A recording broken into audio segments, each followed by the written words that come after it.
আলোচনা করব অগ্নিতুণ্ডী বটি নিয়ে। অগ্নিতুণ্ডী বটি একটা রস ঔষধি ঘটিত মেডিসিন, কারণ অগ্নিতুণ্ডীর বটির মধ্যে মার্কারি থাকে, তাই এটা রস ঔষধি ঘটিত মেডিসিন বলা হয়। অগ্নিতুণ্ডী বটির প্রথম উল্লেখ পাওয়া যায় ভৈষজ রত্নাবলীর অগ্নিমান্দ রোগাধিকারে,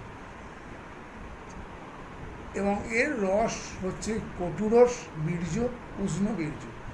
এবার আমরা দেখে নেব যে অগ্নিতুণ্ডী বটিতে কী কী ইনগ্রেডিয়েন্ট আছে, কী কী জিনিস দিয়ে অগ্নিতুণ্ডী বটি তৈরি করা হয়। অগ্নিতুণ্ডী বটির মধ্যে মেনলি শুদ্ধ পারদ, শুদ্ধ গন্ধক তো আছেই, এছাড়াও বৎসনাভ, টঙ্কন, কপিলু, চিত্রক, আজমুদা, বিরঙ্গ, তিকটু, জিরক চূর্ণ, এছাড়া সন্দক লবণ, সমুদ্র লবণ, সৌভাচল লবণ, এই সব হার্বসগুলোকে জাম্বির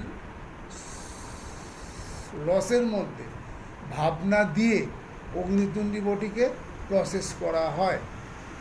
এবার আমরা আলোচনা করি যে অগ্নিতুণ্ডী বটি কী কী রোগের ক্ষেত্রে ইউজ করা হয়। আমি আগেই বলেছি যে অগ্নিতুণ্ডী বটি উল্লেখ পাওয়া যায় অগ্নিমান্দ রোগাধিকারে, তাহলে অগ্নিতুণ্ডী বটির মেন কাজ হচ্ছে অগ্নিমান্দ রোগে, মানে যেখানে ইনডাইজেশনের প্রবলেম হচ্ছে, সেক্ষেত্রে অগ্নিতুণ্ডী বটি মেন প্রয়োগ করা হয়, এবং এর কাজও খুব উল্লেখযোগ্যভাবে ইমপ্রুভমেন্ট হয় 3 থেকে 4 দিনের মধ্যেই।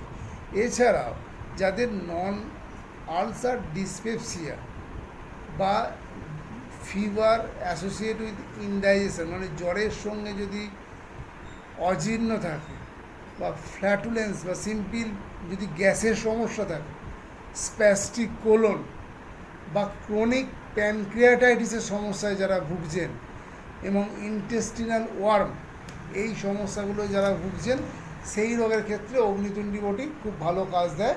এর ডোজ সাধারণত 2টো করে দিনে 2বার গরম জল বা জাম্বির রসের সঙ্গে এটা দেওয়া হয়। তবে একটা জিনিস খেয়াল রাখা হয়, অগ্নিতুণ্ডী বটি কিন্তু 1 সপ্তাহের বেশি কন্টিনিউ না করাই ভালো, কারণ অগ্নিতুণ্ডী বটি ডাইরেক্ট পাচক পিত্তকে স্টিমুলেট করে। এটা অগ্নিমান্দ ছাড়াও যদি কফানুবন্ধ বাতব্যাধি হয়, সেই ক্ষেত্রে কিন্তু অগ্নিতুণ্ডী বটি খুব ভালো কাজ দেয়। আজকের ভিডিওটা এই অবধি। আপনাদের যদি আমার এই ভিডিওটা ভালো লাগে, তাহলে আপনাদের রিকোয়েস্ট করবো লাইক এবং শেয়ার করতে, এবং এই চ্যানেলটিকে সাবস্ক্রাইব করতে, পাশে থাকা বেল আইকনটিকে প্রেস করতে। নমস্কার।